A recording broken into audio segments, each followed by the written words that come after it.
there is nothing to show that the ghee that was used in the laddoos in Tirupati was contaminated. This is what the Supreme Court has said today. Here's the whole story.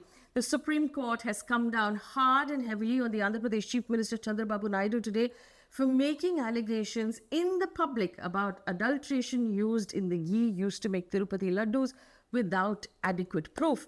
The court has found fault with the Chandrababu Naidu government for making these allegations when the lab report on which they have based the allegation does not clearly say that the laddoos were in fact adulterated. Now I'm quoting from what the judge has said today. This is what it said. There are some disclaimers in the lab report that it is not clear and is prima facie indicating that it was rejected ghee that was subjected to the test. If you yourself have ordered an investigation, what was the need to go to the press? End quote. Now, slamming the Chief Minister Chandrababu Naidu, Justice Gawai further said that we expect gods to be kept away from politics, effectively suggesting that this entire accusation could have been completely political with the motive to manipulate the emotions of crores of people across the country. The court has pointed out that the Andhra Pradesh government constituted an SIT or a special investigative team to look into these allegations of contamination on the 26th of September. The FIR was registered on the 25th of September. But Chandrababu Naidu rushed to the media on the 18th of September to make his statement without adequate proof. Now, this is again what the judge has said today.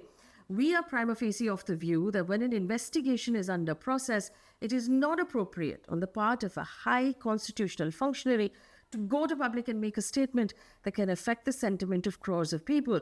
Justice Vishwanath noted also that the test reports that are available in the public domain do not indicate the use of animal fat in the preparation of the laddoos. This is what he has said, and this is the important quote.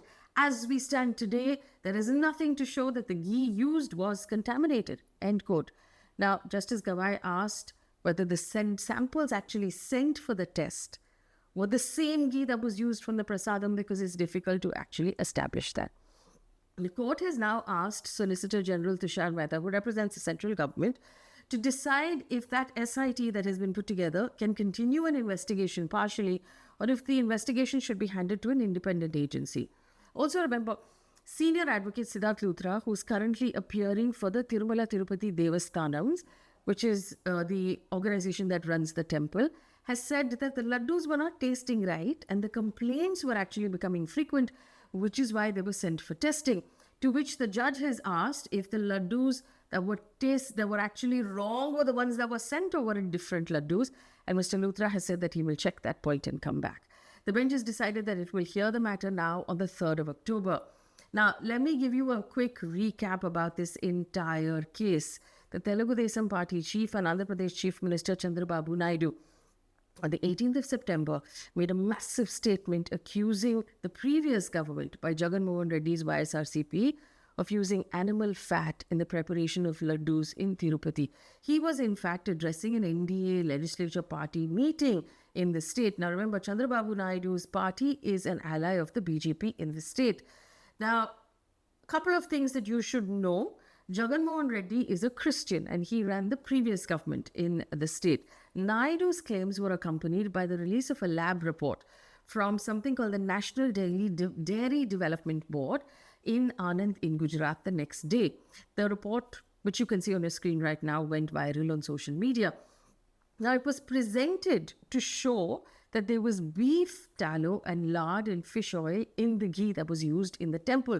Now, this temple is obviously very sacred to a lot of people across the country, but particularly for those who grew up in South India, it means so much. It is a really sacred temple for the people of South India. Now, the page that was shared widely on social media was in fact the annexure page of an 8-page report, but we only saw this last page and not the remaining 7 pages. The report actually said that there's an abnormal S-value chemical indicator that suggests that the ghee was adulterated. But with what? According to that annexure, it said that there's a possibility of 14 different adulterants that could be that S. Soybean, sunflower, olive oil, linseed, wheat germ, maize, rapeseed, cotton, fish oil, coconut, palm oil, beef tallow, and lard. The report also clarifies 2 important points. One, that there are chances of false positives, and 2, that beef tallow, fish, palm oil, rapeseed oil, linseed oil, among others, could potentially and non-conclusively be one of the adulterants. So it doesn't specify which of these adulterants, or if all of these adulterants or some of these adulterants are in fact in that ghee.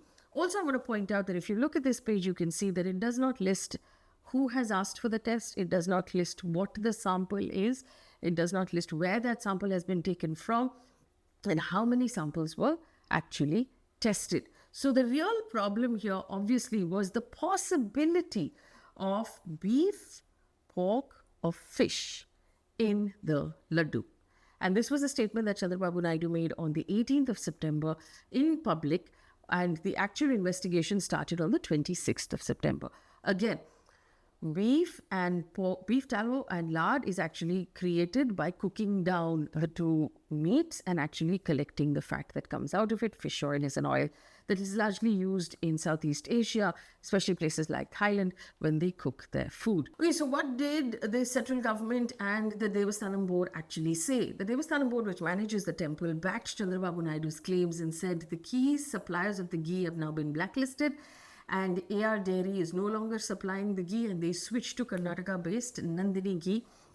Also, we understand that the Devasthanam board said on social media, effectively, that the sanctity and the purity of the laddu has been unaffected and it is unblemished. In the meantime, the central government asked, headed by Union Minister JP Nadda, asked for a report on the matter from the state government and said suitable action will be taken after that report is submitted.